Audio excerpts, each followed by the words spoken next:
Most civilians think staying warm is about piling on insulation, thicker jackets, better sleeping bags, more layers.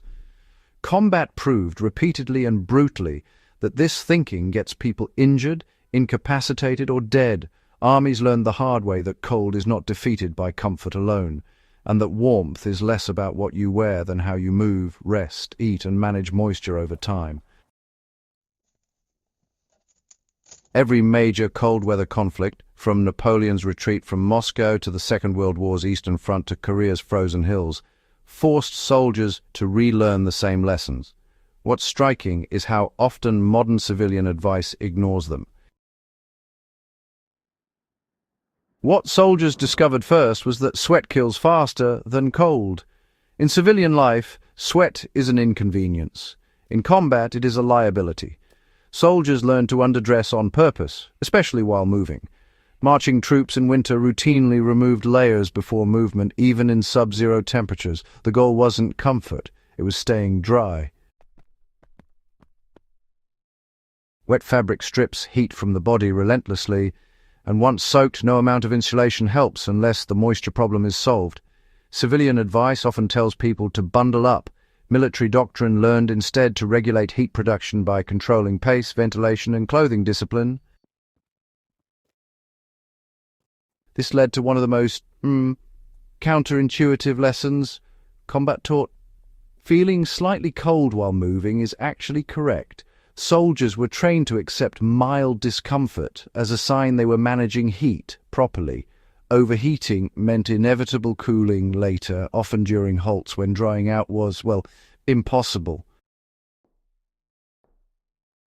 Units that ignored this principle saw spikes in frostbite, not during blizzards, but during rest periods after heavy exertion. Combat also revealed that warmth is cyclical, not constant. Civilians often think in terms of maintaining steady warmth. Soldiers learned to think in phases: movement, halt, rest, sleep. Each phase demanded different behavior. During halts, soldiers would, immediately add insulation before any heat loss could really begin. In sleep, insulation actually shifted from the body to the ground. Heat loss downward into the frozen earth caused more cold injuries than ambient air ever did. Soldiers improvised ground insulation constantly, using pine boughs, spare clothing, empty packs, and even, ammunition boxes. Civilian survival advice still tends to underestimate ground insulation, focusing instead on sleeping bags and tents. Another hard lesson, honestly, was that food mattered more than clothing. Cold weather combat units, prioritized calories, fats, and regular intake above all else. Soldiers in winter conditions were encouraged to eat even when they weren't hungry, because digestion actually produces heat. High-fat rations weren't about luxury, they were all about fuel.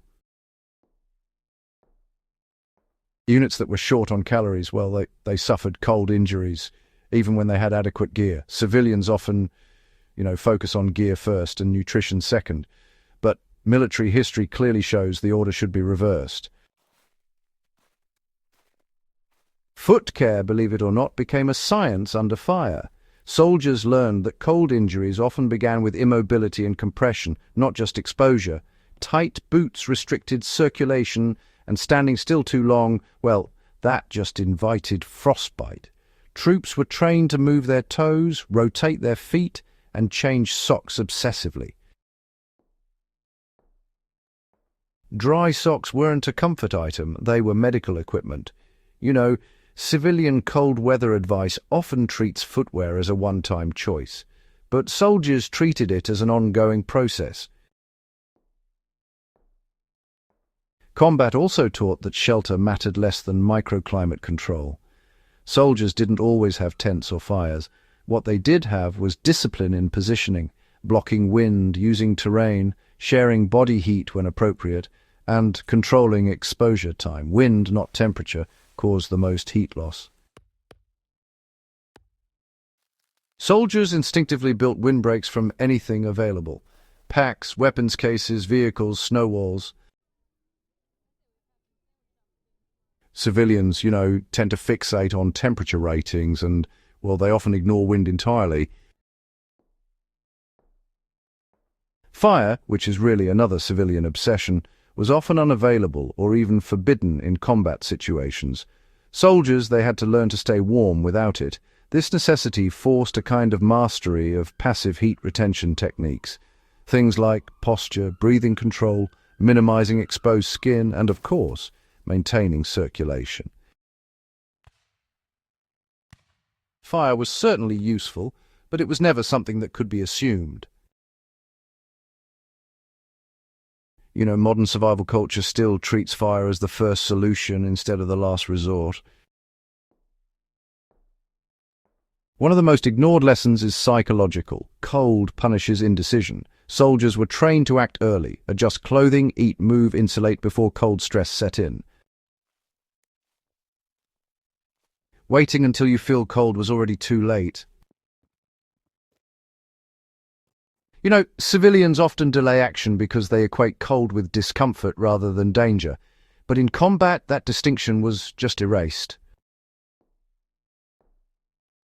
Finally, soldiers learned that staying warm was actually a leadership responsibility.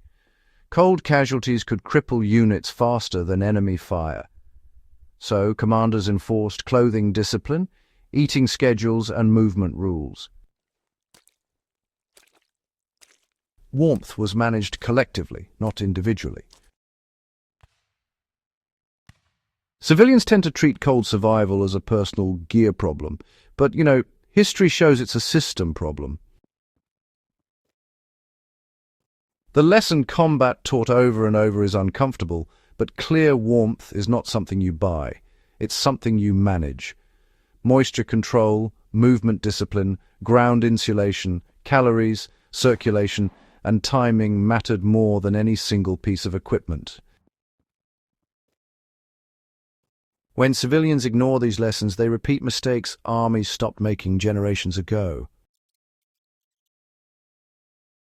If this kind of historically grounded survival knowledge matters to you, subscribe to the channel and share this with someone who still thinks warmth is just about thicker jackets.